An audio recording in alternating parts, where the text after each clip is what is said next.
В рамках проекта отдела ВАК по работе с местными представительствами прошел 4-й мастер-класс по НВП для старшеклассников. В Абхазский стрелковый клуб были приглашены ученики Дурипской средней школы.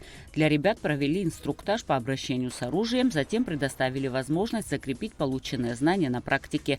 До конца года запланированы еще 2 таких мастер-класса.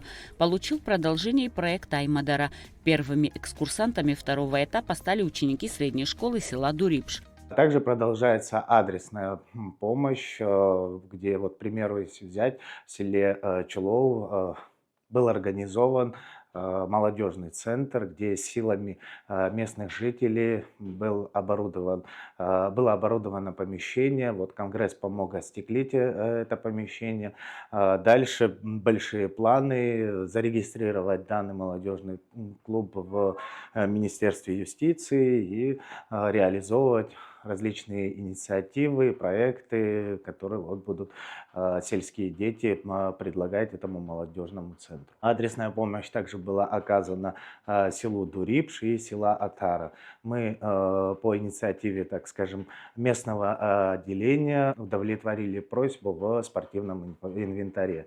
Это волейбольные мячи, баскетбольные, сетки и тому подобное. Одним из этапов реализации проекта «Абхазские национальные игры» стало проведение мастер-классов в Турции с 28 июня по 11 июля. В провинции Сакаре, регионе проживания представителей абхазской диаспоры, руководитель отдела развития молодежи и физической культуры ВАГ Валерий Берзения провел мастер-классы по национальной игре Аймцакячара, после чего была создана команда из 15 человек. А уже в сентябре впервые в Абхазии был проведен республиканский международный турнир по Аймцакячара.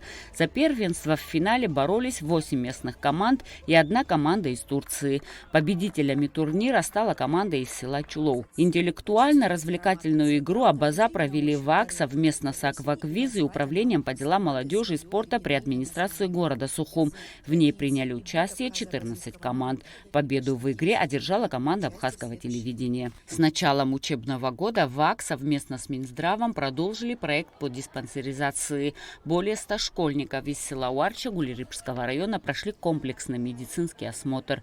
Традиционно диспансеризация прошла в 2 этапа – забор крови на общие анализы глюкозу и медицинский осмотр с уже полученными результатами. В планах организаторов до конца года провести еще 4 поездки. Отдел Всемирного Абхазо-Абазинского конгресса по образованию, социальной активности и здравоохранению представил новый проект – тренинги для воспитателей детских садов.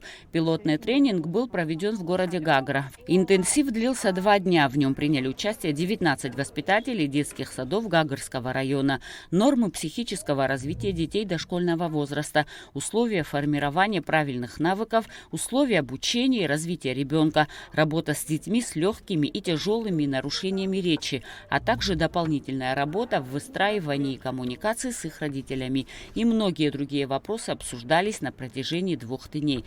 В планах провести аналогичный тренинг для воспитателей детских садов Гудаутского района. Также за отчетный период получили продолжение проекты по экологическим тренингам, профориентации по основам социального проектирования для школьников. В этом квартале информационный отдел продолжил публиковать материалы на 6 разных языках. В основном они были посвящены проектной деятельности Конгресса. Особое внимание заслуживает наш лонгрид о традиционном элементе абхазской культуры алабаши. Материал основан на научных работах абхазского лингвиста Анатолия Хеце, оснащен медиаконтентом с разновидностями алабаши, а также иллюстрированной инфографикой. Радостно отметить широкий охват нашей публикации на сайте и в социальных страницах Конгресса. Буквально на днях мы порадовали наших зрителей новым выпуском нового проекта. Проект называется «Кукола». Это серия видеоинтервью, где мы приглашаем наших партнеров и друзей Конгресса, рассказываем о их судьбе и совместной деятельности. Также хочу поделиться радостным событием. Буквально недавно нашу республику посетило телевидение из Дубая, где наши коллеги информационные поделились с нами событием о том, что активно пользуются нашим сайтом. Они создавали фильм на основе материалов из нашего сайта. Напомню, что наш сайт вещается на арабском языке, и все материалы, которые публикуются на арабском, стали полезными для наших партнеров из Дубая. Нам всегда важно следить за статистикой просмотров, и мы точно чувствуем необходимость нашей работы в этом направлении. Пользуясь случаем, хочу порекомендовать нашим зрителям подписаться на наш сайт и следить за нашими публикациями. На сайте Конгресса можно подробно ознакомиться с информацией обо всех реализуемых проектах. Также здесь уже доступна очередная передача из цикла «Живое ремесло». На сей раз выпуск посвящен кузнечному ремеслу в Абхазии. Эсма Джикерба, Лилиан Маршан, Нарсоу Цулуки, Абхазское телевидение.